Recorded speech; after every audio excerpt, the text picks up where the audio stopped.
Incendie au Portugal, en Espagne, en France et en Russie. Les pompiers continuent de lutter contre les flammes ou de faire de la prévention. La sécheresse qui frappe la France a aussi des conséquences sur ses cours d'eau. Le fleuve de la Loire s'approche des niveaux les plus bas jamais enregistrés. Combats et bombardements se poursuivent dans l'est de l'Ukraine alors que dans la Crimée annexée par la Russie, des explosions ont retenti près d'un aérodrome militaire. Des incendies sont encore en cours dans différents pays européens, comme ici au Portugal. Le feu s'est déclaré ce samedi dans le parc naturel de la Serra da Estrela, près de la frontière espagnole. Plus de 600 pompiers sont à l'œuvre, alors que près de 1000 hectares sont déjà partis en fumée.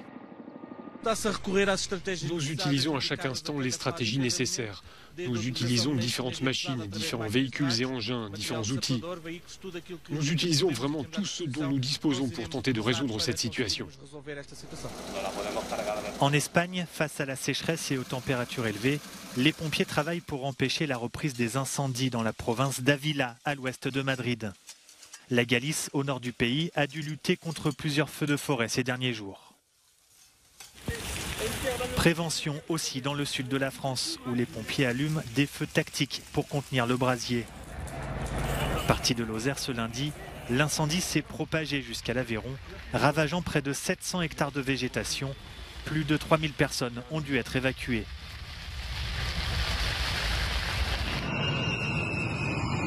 En Russie, davantage d'avions ont été déployés pour lutter contre des feux de forêt qui se sont déclarés en Sibérie occidentale. Au total, plus de 1500 personnes sont mobilisées.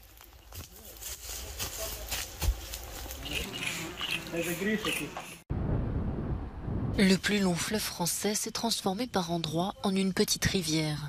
Dans certaines zones, comme ici à Langeais en Indre-et-Loire, il est désormais possible de franchir le cours d'eau à pied. Ailleurs, certains bras du fleuve sont complètement à sec, comme ici à Saumur en Maine-et-Loire. Le niveau du fleuve et son débit approchent leur plus bas historique, du jamais vu si tôt dans l'année.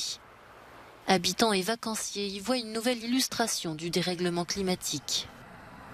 Quand je vois l'année dernière, on a eu un été très pluvieux. Cette année, on a été très sec. D'une année sur l'autre, le plus difficile, c'est d'avoir des épisodes complètement différents, d'avoir des saisons qu'on ne puisse pas deviner à l'avance. Cet assèchement du fleuve est dû à deux facteurs, le manque de pluie pendant l'hiver et la sécheresse qui frappe la France depuis le début de l'été et qui n'a fait qu'aggraver la situation. Le mois de juillet 2022 a été le plus sec jamais enregistré depuis 1959, selon Météo France. Le déficit d'eau est l'un des 4 risques majeurs pour l'Europe, identifiés par le GIEC dans son dernier rapport. Avec une augmentation de 2 degrés de la température moyenne du globe, un tiers de la population du sud de l'Europe manquera d'eau, selon les prévisions des spécialistes du climat. À l'heure actuelle, les températures ont augmenté en moyenne de 1,1 degré.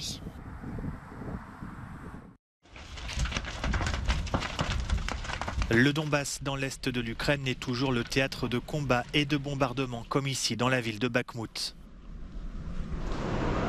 Les forces ukrainiennes continuent de tenter de résister à l'avancée de l'armée russe dans les régions de Donetsk et de Louhansk, dévastées par la guerre.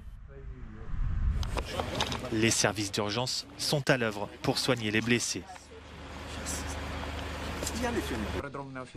Dans la Crimée annexée par la Russie dans le sud, une série de puissantes explosions ont retenti près d'un aérodrome militaire. Selon le ministère russe de la Défense, il ne s'agirait pas d'une attaque ukrainienne, mais d'un dépôt de munitions qui aurait explosé, faisant 1 mort et 5 blessés. Une trentaine de personnes ont dû être évacuées de cette zone où décollent chaque jour des avions militaires russes.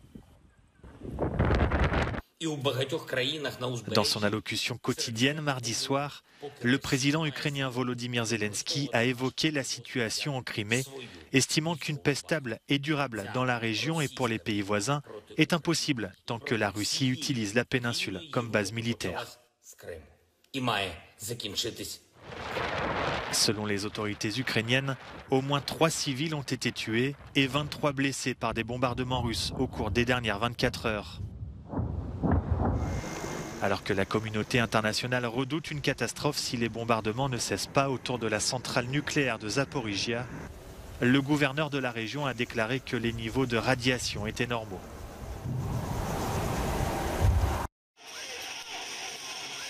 Jour de ferveur ce mardi pour les fidèles chiites du monde entier.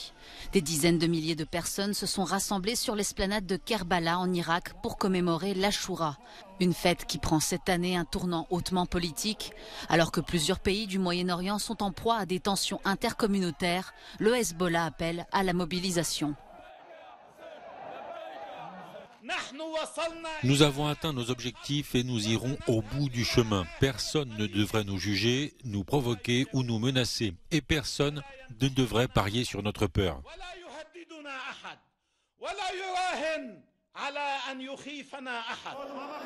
Un discours qui trouve aussi écho en Irak. Depuis plusieurs semaines, les tensions interchiites plongent le pays dans le chaos politique. Les fidèles irakiens espèrent que ces commémorations atténueront les divisions. 3 jours après Hiroshima, c'est au tour de la ville japonaise de Nagasaki de commémorer le 77e anniversaire des attaques à la bombe atomique. Une cérémonie qui intervient dans un contexte de menace nucléaire. La menace des armes nucléaires et l'utilisation possible de ces dernières deviennent réelles. Alors que l'on dit que l'élan vers un monde sans armes nucléaires recule, je continuerai à lancer un appel pour ne pas faire la même erreur avec les armes nucléaires. Pour les survivants de l'attaque de Nagasaki, les conflits actuels ravivent de douloureux souvenirs. Les sirènes de raid aérien qui hurlent en Ukraine m'ont rappelé la peur que j'ai ressentie lorsque la bombe atomique a été larguée. Le 9 août 1945, à 11h02, les États-Unis larguaient une bombe atomique sur Nagasaki, faisant près de 74 000 morts et mettant tristement fin à la Seconde Guerre mondiale. Les attaques nucléaires d'Hiroshima et de Nagasaki sont les premières et les dernières à ce jour.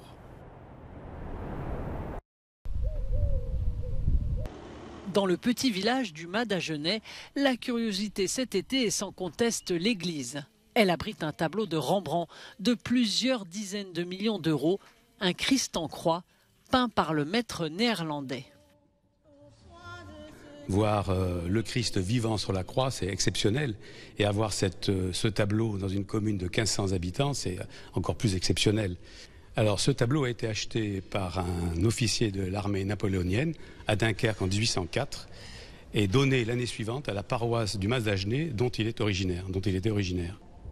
L'œuvre a été exposée pratiquement sans surveillance ici pendant environ 200 ans. Récemment, des mesures de sécurité ont été mises en place pour la protéger. Alors le tableau, il est dans un coffre-fort vitré, blindé. Ensuite, il y a une surveillance avec des caméras, il y a un certain nombre de caméras. Il y a une alarme sur la vitre et on surveille à la fois la température et l'hygrométrie. En 1959, les initiales de Rembrandt et l'année 1631 ont été découvertes sur l'œuvre. Depuis, le Madagenais a gagné un trésor, mais perdu un peu de son insouciance.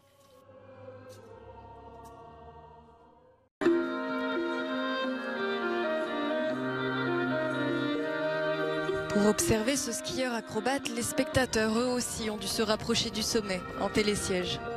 Le spectacle intitulé Au bout des doigts s'est niché entre deux falaises du massif des Dolomites, au-dessus de la station de ski de Cortina d'Ampezzo.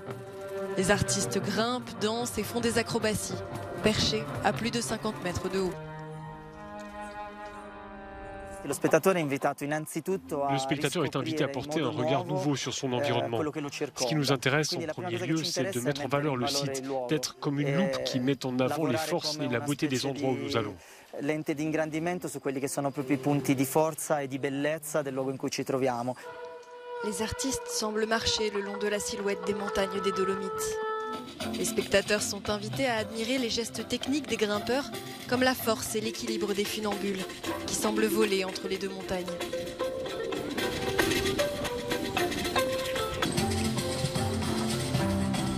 La station de Cortina d'Ampezzo est un lieu symbolique pour les exploits sportifs de montagne. Elle devrait de nouveau accueillir des épreuves des Jeux Olympiques d'hiver en 2026, pour la deuxième fois de son histoire.